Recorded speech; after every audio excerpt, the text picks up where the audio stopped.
আশা করছি আপনারা সকলেই খুব ভালো আছেন। প্রবাসের সাতকাহনের নতুন একটি ব্লগে আপনাদের স্বাগত জানাই। আজ বৃহস্পতিবার, আমাদের গন্তব্য কলকাতা আন্তর্জাতিক বিমানবন্দর। কারণ আজ আমাদের নিজের দেশ ছেড়ে সুদূর মার্কিন যুক্তরাষ্ট্রে আবার ফিরে যাওয়ার পালা। প্রতিবার এই সময় মনটা ভীষণই খারাপ থাকে, কিন্তু এই বছরের গল্পটা অন্যরকম। কারণ এবার যে আমার মা ও বাবা আমার সাথে নিজেদের দেশ ছেড়ে, নিজেদের বাড়িঘর ছেড়ে সুদূর আমেরিকায় আসছেন। মনটা ভীষণ খুশি তাই আজকে। দুঃখ তো থাকবেই, যদিও নিজের দেশ, নিজের পরিবার, নিজের আত্মীয় স্বজন, বন্ধু বান্ধব সবাইকে ছেড়ে সুদূর এই 7 সমুদ্র 13 নদীর পার পেরিয়ে আসা মার্কিন যুক্তরাষ্ট্রে। কিন্তু কর্মই যে জীবন, কর্মক্ষেত্রে কর্মের সূত্রে আবার এই নিজের দেশ ছেড়ে বিদেশে আসা। এইবার আমরা মেন গেটে প্রবেশ করছি। এখন আমি দাঁড়িয়ে সিকিউরিটিতে চেকিং করাচ্ছি।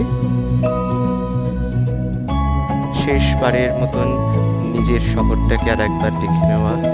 তিলোত্তমা, তোমায় জানাই বিদায়। আমাদের যাত্রাপথ মোট 27 ঘন্টার। এখন আমরা কলকাতা থেকে পৌঁছবো দোহা থেকে পৌঁছবো মায়ামি, যেখানে আমরা ইমিগ্রেশন করব, এবং মায়ামি থেকে তারপরের ফ্লাইটটি ধরে পৌঁছবো ট্যাম্পা, যে শহরে আমি থাকি। পৌঁছে গেছি আমরা দোহা।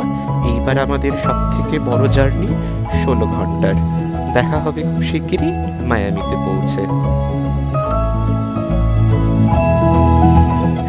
16 ঘন্টার জার্নি অতিক্রম করে পৌঁছলাম আমরা আমেরিকাতে, মায়ামিতে। দেখেই বুঝতে পারছেন সবাই ভীষণই ক্লান্ত। এবার শেষ গন্তব্য ট্যাম্পা। পৌঁছে গেছি আমরা ট্যাম্পায়। দেখেই বুঝতে পারছেন সবাই ভীষণই ক্লান্ত। চলুন একেবারে দেখা হবে বাড়িতে গিয়ে।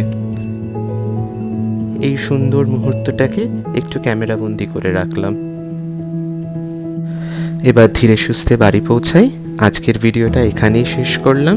ততক্ষণ সবাই ভালো থাকবেন, সুস্থ থাকবেন, আর ভালো লাগলে একটা লাইক করে দেবেন।